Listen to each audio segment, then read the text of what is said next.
વિદ્યાર્થી મિત્રો, આજના આપણા આ કાર્યક્રમમાં આપ સૌનું સ્વાગત છે, જેમાં આપણે વેક્ટર કેલ્ક્યુલસના 3 મુખ્ય વસ્તુઓનું અધ્યયન કરવા પ્રયત્ન કરીશું: ગ્રેડિયન્ટ, ડાયવર્જન્સ એન્ડ કર્લ. એની વિસ્તૃત સમજ આપતા પહેલાં આપણે હવે પછીની સ્લાઇડમાં શું શું પૂર્વ માહિતીની જરૂર છે તે જોઈશું. આપણે સદિશ એટલે કે સ્કેલર, વેક્ટર, તેની અલગ અલગ પ્રક્રિયાઓ જેવી કે ડોટ પ્રોડક્ટ, ક્રોસ પ્રોડક્ટ, એનો અભ્યાસ કરી ચૂક્યા છે.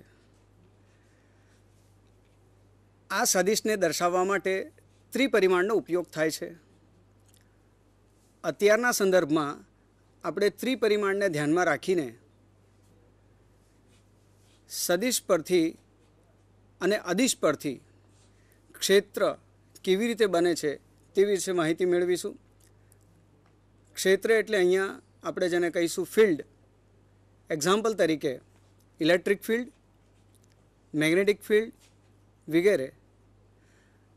ત્યાર પછી આપણે ઓપરેટર, જ્યાં ઓપરેટરની મદદથી ગ્રેડિયન્ટ, ડાયવર્જન્સ અને કર્લ સમજવા માટે પ્રયત્ન કરીશું. આ વખતે આપણી પાસે ઇન્ટિગ્રેશનમાં લાઇન ઇન્ટિગ્રેશન અને સરફેસ ઇન્ટિગ્રેશનની માહિતી સ્પષ્ટપણે હોવી જરૂરી છે. તેના માટે પણ આપણે પ્રયત્ન કરીશું. હવે પછી વેક્ટર અને સ્કેલર ફિલ્ડ એ શું છે તે આપણે પોઈન્ટ ફંક્શન દ્વારા સમજવા પ્રયત્ન કરીશું. સદિશ અને અદિશ રાશિઓ જે માધ્યમમાં વ્યાખ્યાયિત થાય છે, ધારો કે આપણે ત્રિપરિમાણની વાત કરી તો એમાં માધ્યમના અલગ અલગ બિંદુએ જો સદિશ રાશિ લેવામાં આવે અને એ દરેક બિંદુએ સદિશ રાશિ પોતાનું મૂલ્ય બદલતી હોય તો એવી બધી જ સદિશ રાશિઓ મળીને જે ક્ષેત્રનું નિર્માણ થયું એને આપણે સ્કેલર ફિલ્ડ કહીશું. અને એ સ્કેલર ફિલ્ડને દર્શાવતું જે પોઈન્ટ ફંક્શન છે એને આપણે ફાઈ વડે ઓળખીશું. એનું નામ પોઈન્ટ ફંક્શન એટલે આપવામાં આવ્યું છે કે એ વિધેય માધ્યમના દરેક બિંદુઓને સાંકળીને કોઈ એક કિંમત આપે છે, ચાહે એ અદિશ હોય કે સદિશ હોય. તો સ્કેલર ફિલ્ડનો આપણો પહેલો એક્ઝામ્પલ આપણે લઈએ છીએ distribution of temperature in space. હવે હું તમને જે રીતે બતાવું છું તે પ્રમાણે ધારો કે મારા હાથમાં એક ડસ્ટર છે.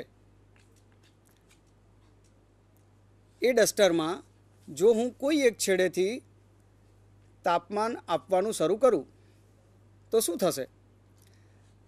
આ લાકડાના અલગ અલગ બિંદુઓ આગળ તાપમાન જુદી જુદી માત્રામાં વર્તાશે. આ તાપમાનનું મૂલ્ય આ ખૂણે જુદું હશે જ્યાંથી આપવામાં આવ્યું છે, ઉપરની સપાટી પર જુદું હશે અને અંદરના કોઈ બિંદુએ પણ જુદું હશે. તો આ દરેક અલગ બિંદુએ અલગ અલગ તાપમાન છે એ પોતે એક સ્વયં સ્કેલર ફિલ્ડ બને છે.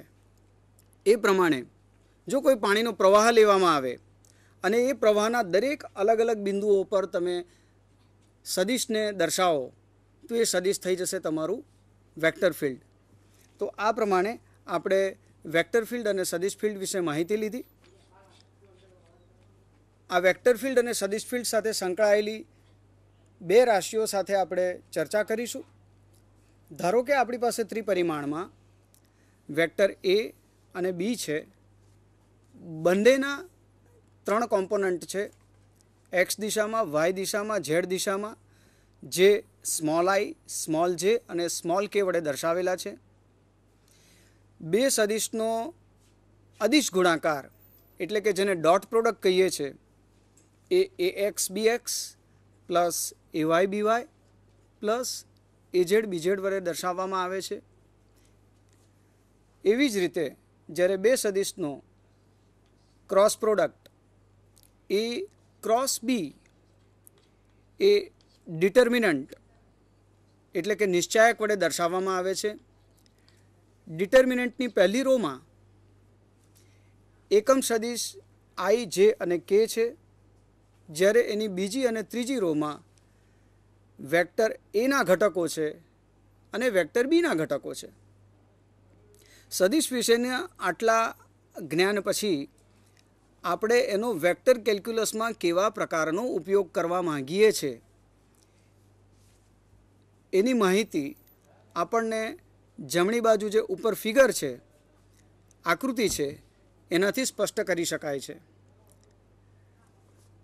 આપણી પાસે વેક્ટર ફિલ્ડ છે, એના અલગ અલગ બિંદુએ અલગ અલગ સદિશ છે.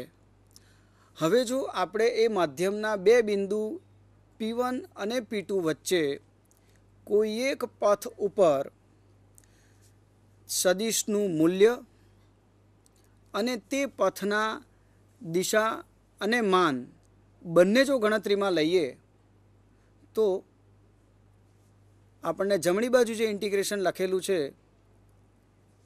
Integration P1 to P2 vector E dot ds, એ આપણને લાઇન ઇન્ટિગ્રલનું મૂલ્ય આપે છે. એટલે કે આપણને જે લાઇન ઇન્ટિગ્રલ મળ્યો છે એમાં પથ અને એને અનુરૂપ ક્ષેત્રના સદિશોનો ડોટ પ્રોડક્ટ સરવાળા રૂપે સમાયેલો છે. આ જ પ્રમાણે બીજી એક અગત્યની રાશિ આપણે જોઈશું, જેને આપણે ફ્લક્સ કહીએ.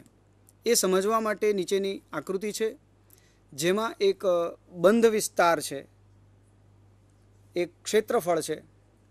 એ ક્ષેત્રફળ પર કોઈ એક ભાગમાં કોઈ એક દિશામાં સદિશ દર્શાવેલો છે, એ છે સદિશ F. અને જે ક્ષેત્રફળના નાના ભાગમાંથી સદિશ Fને બહાર કાઢેલો છે, એનો જે વિસ્તાર છે એ વિસ્તાર dA છે. અને તેના અનુરૂપ જે સદિશ છે તે dA છે. આ બંને સદિશોનો ડોટ પ્રોડક્ટ જો સંપૂર્ણ સરફેસ ઉપર, સંપૂર્ણ પૃષ્ઠ ઉપર લેવામાં આવે, જેને S તરીકે નિર્દેશિત કર્યો છે, તો એને સરફેસ ઇન્ટિગ્રલ કહે છે. અને આ જ surface integral A total flux emerging from the surface S કહેવાશે. હવે આપણે ડેલ ઓપરેટર વિશે સમજ મેળવીશું કે આ ઓપરેટર છે શું. આપણે સરવાળો, બાદબાકી વગેરે જેવી ઘણી પ્રક્રિયાઓમાં નિશાનીનો ઉપયોગ કરીએ છીએ, અને એ નિશાની વડે કોઈ એક પ્રક્રિયા થાય છે. પ્રક્રિયા જેની ઉપર થાય છે તેને ઓપરેન્ડ કહે છે, અને જે પ્રક્રિયા થાય છે એ ઓપરેટર છે. અત્યારે આપણી પાસે ડિફરન્શિયલ ઓપરેટર છે.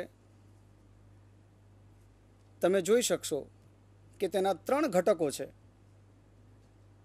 x દિશામાં, y દિશામાં અને z દિશામાં. દરેક ઘટક એ પાર્શિયલ ડેરિવેટિવ બતાવે છે, એટલે કે આંશિક વિકલન બતાવે છે. તો એવો ઓપરેટર કે જે પાર્શિયલ ડેરિવેટિવ પણ કરે છે અને તેને દિશા પણ છે. એટલે કે જ્યારે ડેલ ઓપરેટર કોઈ વેક્ટર ફિલ્ડ ઉપર આપવામાં આવે, લગાડવામાં આવે, ત્યારે તે વેક્ટર ફિલ્ડ પોતાના ઘટકો સાથે પાર્શિયલ ડેરિવેટિવ પણ થાય છે અને પછી આપણને એનું પરિણામ મળે છે. હવે આ ઓપરેટરથી સ્કેલર ફંક્શન સાથેનો પ્રોડક્ટ કેવો બને એ તેના પછીના ઇક્વેશનમાં જોઈશું.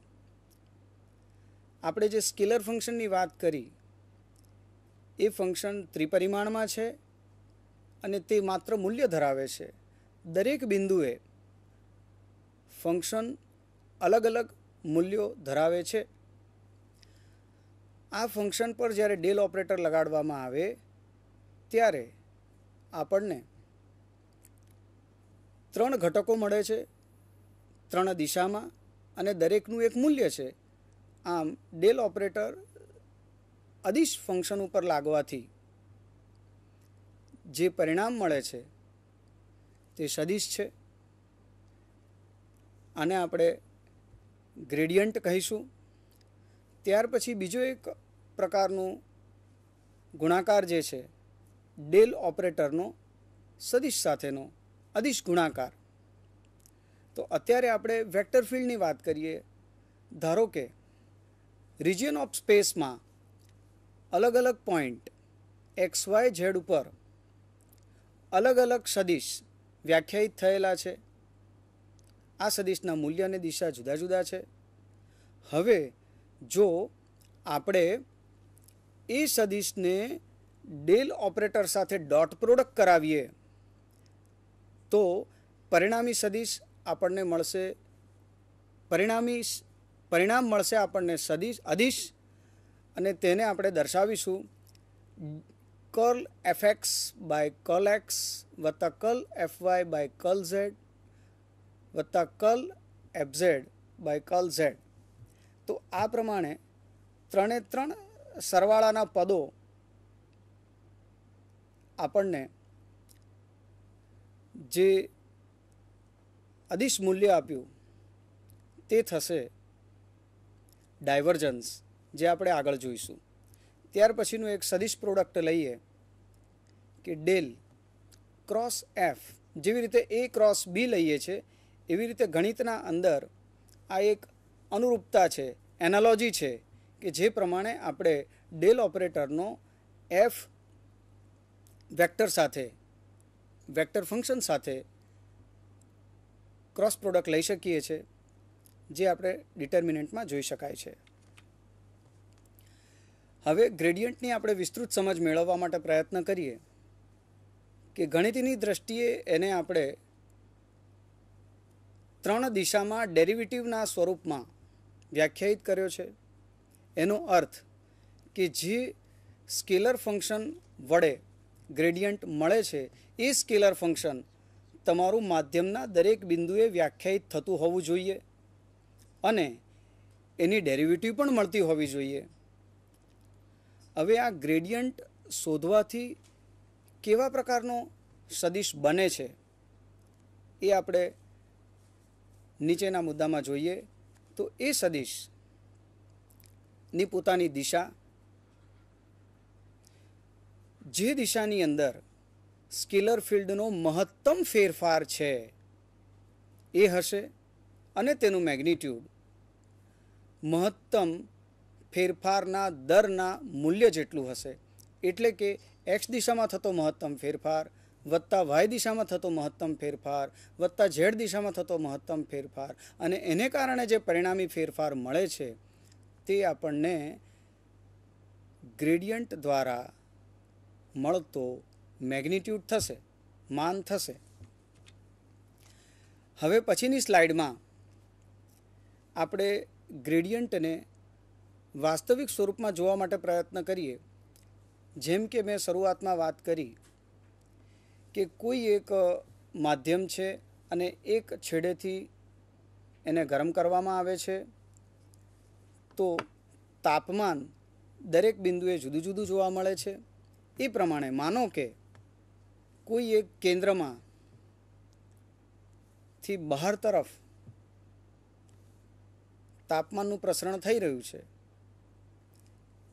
કેન્દ્રમાં તાપમાન વધુ છે માટે કેન્દ્રનો ભાગ બ્લેક જોવા મળે છે, બહાર તરફ તાપમાન ઓછું છે માટે એ ભાગ સફેદ જોવા મળે છે. આ જે ભૂરા એરો દેખાય છે એ દર્શાવે છે કે ગ્રેડિયન્ટની દિશા બહારથી અંદર તરફ છે. એ જ પ્રમાણે બાજુની ફિગરમાં ગ્રેડિયન્ટની દિશા ડાબેથી જમણે તરફ છે. હવે ગ્રેડિયન્ટને આપણે સમજવો હોય તો ફંક્શન એફ એક્સ વાયની મદદથી દ્વિપરિમાણમાં એક સરફેસ બનાવવામાં આવે, એટલે ધારો કે ઝેડ એક્સિસ પર તમે ફંક્શન એક્સ વાયને રિપ્રેઝન્ટ કરો,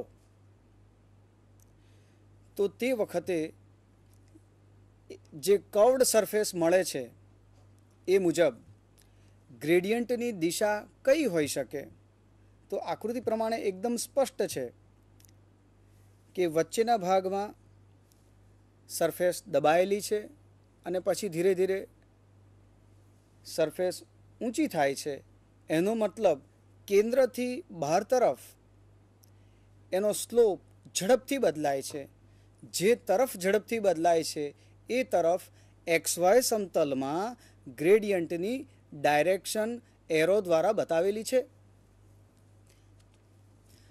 આ જ વસ્તુને જો આપણે એકોસ્ટિક્સ